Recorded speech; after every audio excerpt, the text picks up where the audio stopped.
అందరికీ నమస్కారం. నేను మీ పిసిరెడ్డి. పచ్చి నిజాలు మాట్లాడుకుందాం ఈ వీడియోలో.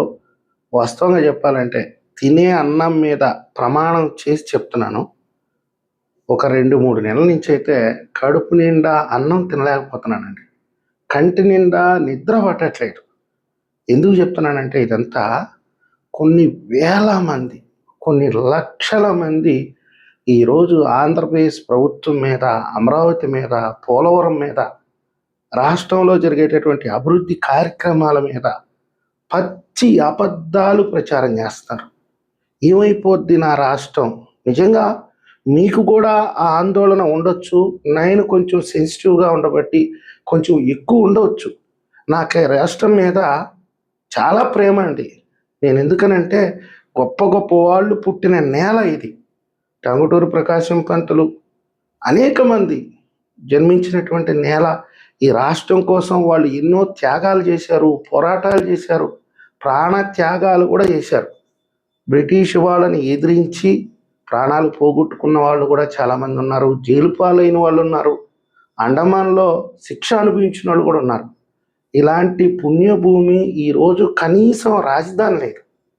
మీకు ఇంకా ముఖ్యమైనటువంటి విషయం చెప్తాను. ఈరోజు మన బిడ్డలు 10వ తరగతి ఉత్తీర్ణత శాతం ఒక్కొక్క బుడ్డోడు ఈరోజు 99%, 97%. ఇంత గణనీయమైనటువంటి చదువులో వృద్ధి సాధిస్తుంటే మన బిడ్డలేనండి ఈ రాష్ట్రానికి సంపద. వీళ్ళందరూ రేపు ఇక్కడ ఉద్యోగాలు లేక ఇతర రాష్ట్రాలకు వెళ్ళిపోయి అక్కడ బానిసలుగా బతుకుతూ తక్కువ జీతాలకు పనిచేస్తూ ఆ చాలని జీతాలకి జీవనం గడపలేక ఏ స్విగ్గీనో జొమాటోలోనో పార్ట్ టైం పనిచేస్తుంటే నిజంగా చెప్పాలంటే కడుపు మండిపోతుందండి. మొన్న ఒక బిడ్డ అని అడిగా నేను. అతను పీజీ మంచి పర్సంటేజ్లో పాస్ అయ్యాడు. ఏం చేస్తున్నారా బాబు అంటే బెంగళూరులో జాబ్ చేస్తున్నాను అంకుల్ అన్నాడు. ఎంత ఇస్తున్నారా జీతం అంటే 12,000 చెప్పాడండి. నిజంగా చెప్పాలంటే కడుపు మండిపోయిందండి.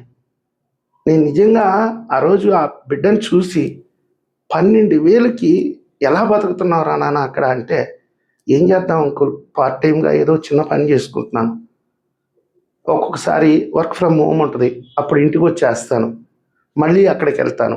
మరి రాను పోను ఛార్జీలకే సరిపోతాయి కదా అంటే, వేరే కంపెనీకి వెళ్ళాలి అంటే ఎక్స్పీరియన్స్ అడుగుతున్నారు అంకుల్, కాబట్టి దీంట్లో పని చేస్తున్నాను, కానీ వేరే ఆఫర్స్ రావట్లేదు.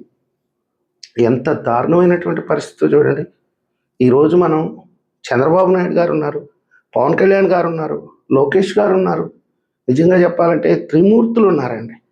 ఈ రాష్ట్రాన్ని ఏ మార్గంలో నడిపించాలో, ఎంత దూరం అభివృద్ధికి తీసుకెళ్లాలో అంత దూరం తీసుకెళ్ళగలిగినటువంటి సమర్థవంతమైనటువంటి నాయకత్వం ఉన్నా కానీ ఈరోజు నాలాంటి వాళ్ళు ఆందోళన పడుతున్నారంటే రాష్ట్ర ప్రజల యొక్క అభిప్రాయం ఏ విధంగా మారిపోతుందో కూడా మనకు అర్థం కావట్లేదు.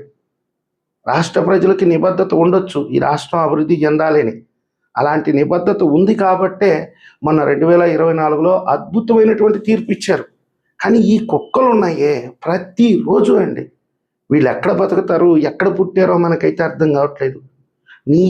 నికృష్టమైనటువంటి తప్పుడు ప్రచారాలు చేస్తుంటే అవి చూసినప్పుడు వాళ్ళని ఏమీ చెయ్యలేక, వాళ్ళని ఎదుర్కోలేక నాలాంటి వాడు పడే నరక యాతన ఎలా ఉంటుందో మీరు అర్థం చేసుకోండి. దయచేసి మీ బిడ్డగా, మీ అన్నగా, మీ తమ్ముడుగా, మీ కుటుంబంలో ఒక సభ్యుడిగా నేను యాచిస్తున్నాను, ఈ ప్రభుత్వానికి అండగా నిలబడండి. వాస్తవంగా చెప్పాలంటే ఇంతకంటే బెస్ట్ గవర్నమెంట్ భవిష్యత్తులో రాదు. కనీసం 10 సంవత్సరాలు ఈ ప్రభుత్వం కానీ ఉంటే మన బిడ్డల భవిష్యత్తు బాగుపడుతుంది. నిన్నగాక మన పాస్ అయినటువంటి 10th క్లాస్ విద్యార్థులు కానీ, ఇంటర్మీడియట్ కానీ, వీళ్ళందరూ ఇంజనీరింగ్ కంప్లీట్ అయ్యే లోపల, వాళ్ళకి పీజీలు కంప్లీట్ అయ్యే లోపల ఇక్కడ పరిశ్రమలు వచ్చేస్తాయి. విశాఖపట్నాన్ని ఐటీ హబ్గా డెవలప్ చేయాలని ఈరోజు నారా లోకేష్ గారు ఛాలెంజ్ చేస్తున్నారు. $1 ట్రిలియన్ పెట్టుబడులు తీసుకొని వస్తాను విశాఖపట్నానికి, 5 ఏళ్లలో 20 లక్షల ఉద్యోగ కల్పన చేస్తాను అంటే దాదాపుగా రేపటి తరానికి ఒక ఉద్యోగం కోసం ఇతర రాష్ట్రాలకు వెళ్ళాల్సిన అవసరమే ఉండదు. మన రాష్ట్రంలోనే, మన నేల మీదే మన బిడ్డల యొక్క తెలివితేటలు ఈ రాష్ట్రానికి ఉపయోగపడాలి. ఇంకొక బాధాకరమైన విషయం, ఒక ఎన్ఆర్ఐ ఫోన్ చేశాడండి ఈ మధ్య కాలంలో, ఒక 10 days బ్యాక్. అతను చెప్తాడు, మేము ఇక్కడికి వచ్చాము, కాయ కష్టం చేసుకున్నాము, తిని తినక సంపాదించుకున్నామండి.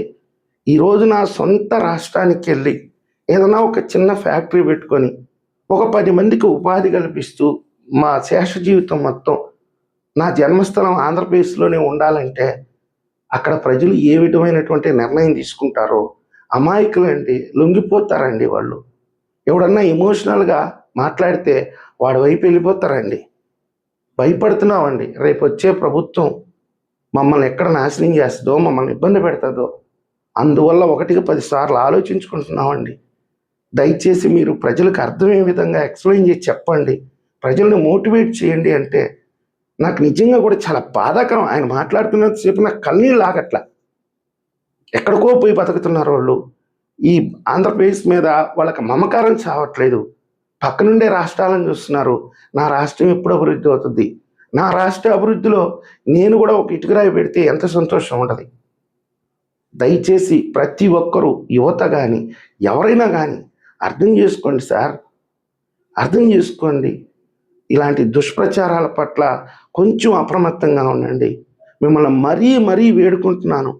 ఎన్నికలకు ముందు ఎంత ఆవేదనకు గురయ్యానో, 2024లో ఈ కూటమి ప్రభుత్వం అధికారంలోకి వచ్చిన తర్వాత చాలా సంతోషపడ్డాను. కానీ ఈ మధ్య కాలంలో ఈ దాడి విపరీతం అవుతున్నప్పుడు, దాన్ని సక్రమంగా ఎదిరించలేకపోతున్నప్పుడు మళ్ళీ ఆందోళన వ్యక్తం అవుతుంది. ప్రజలు ఏమనుకుంటున్నారు? ఇప్పుడు గ్రౌండ్ లెవెల్లోకి వెళ్ళి ప్రజలను అడిగినప్పుడు వాళ్ళు ఏం చెప్తున్నారంటే, పర్వాలేదు, గవర్నమెంట్ బాగుంది, మళ్ళీ ఈ ప్రభుత్వాన్ని గెలిపించుకోవాలి అనే అభిప్రాయాన్ని అయితే వ్యక్తపరుస్తున్నారు. కానీ నమ్మకం కుదరట్లేదు. 2019లో ఏం జరిగిందో రేపు 2029లో కానీ అదే రిపీట్ అయితే మన బిడ్డల భవిష్యత్తు ఏంటి, ఈ రాష్ట్ర భవిష్యత్తు ఏంటి? ఇక్కడ సంపద మొత్తం అంటే మన బిడ్డల తెలివితేటలు ఇతర రాష్ట్రాలకు వెళ్ళిపోతే ఈ రాష్ట్రం ఒక అంధకారంగా, ఒక గోస్ట్ స్టేట్గా తయారవుతుంది. దయచేసి మోటివేట్ అవ్వండి. రాష్ట్రం పట్ల ప్రేమతో, అభిమానంతో, మీ ప్రాంతం పట్ల ప్రేమతో, అభిమానంతో, మీ నాయకుల పట్ల ప్రేమతో, అభిమానంతో మెలుగుతారని నేను ఆశిస్తున్నాను. ఈ వీడియో మీకు నచ్చినట్టయితే లైక్ చేయండి, సబ్స్క్రైబ్ చేయండి. ధన్యవాదాలు.